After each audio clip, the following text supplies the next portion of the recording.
Hey everyone, welcome back to the channel. Like a Dragon Infinite Wealth is the next mainline entry in the franchise, set sometime after the events of Yakuza, Like a Dragon.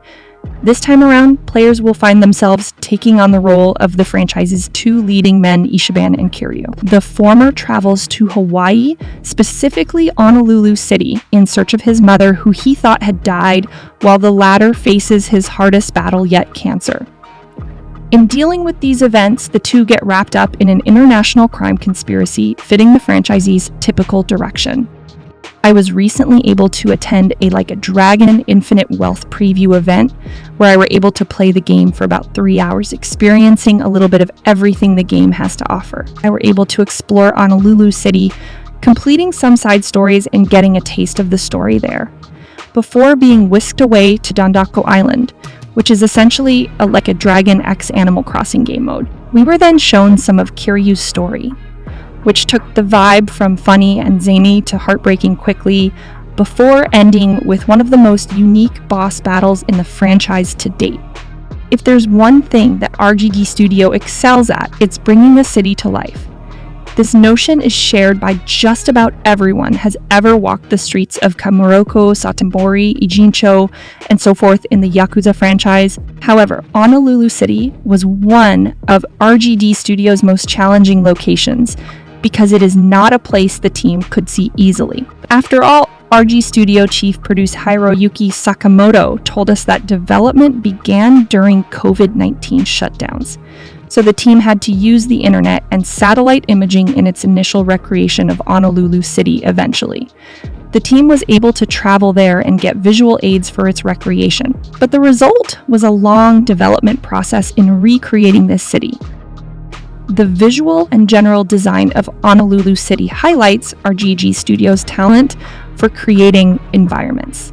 It truly felt like an active beach city, not unlike how every prior Yakuza game makes it truly feel like someone is walking the streets of Japan, from palm trees to resorts to stores and food.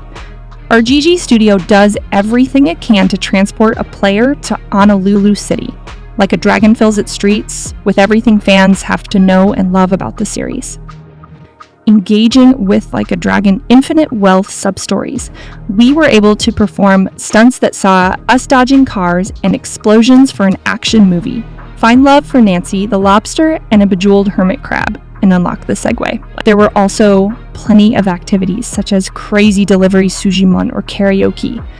Everything, no matter how non-essential to the core game it may be, was a fun time. While the jury is still out on just how much side content there is to the game, it's clear we could have spent double or triple the time doing side stories and activities and enjoying this little slice of Hawaii in Like a Dragon Infinite Wealth. Back in November, RG Studio revealed Dondoko Island, and it feels as much like playing Animal Crossing as it looks. The gist is pretty straightforward. A side story sees Ichiban whisked away to Dondoko Island, which is a trashed, would-be resort island terrorized by pirates. After being saved by the proprietor, Ichiban volunteers his services to restore the island. This involves destroying trash with Ichiban's handy bat, catching bugs, fishing, finding other island specialties like seashells, crafting DIY projects to decorate the island, clearing out trashed areas with the island services, and decorating Ichiban's home on the island, alongside working toward the bigger goals. Players are given a set of objectives to complete each day to restore the island.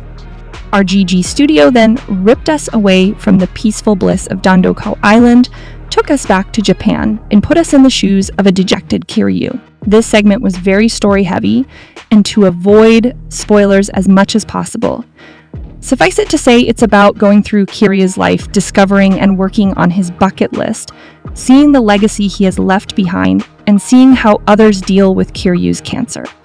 RG Studio was merciful enough to give us some better than average weapons and plenty of items, but defeating it took every skill we had, every item we could throw, and more to beat. It was ridiculous in the best way, and to make things even better, we were promised that there are other ridiculous enemies in Like a Dragon Infinite Wealth.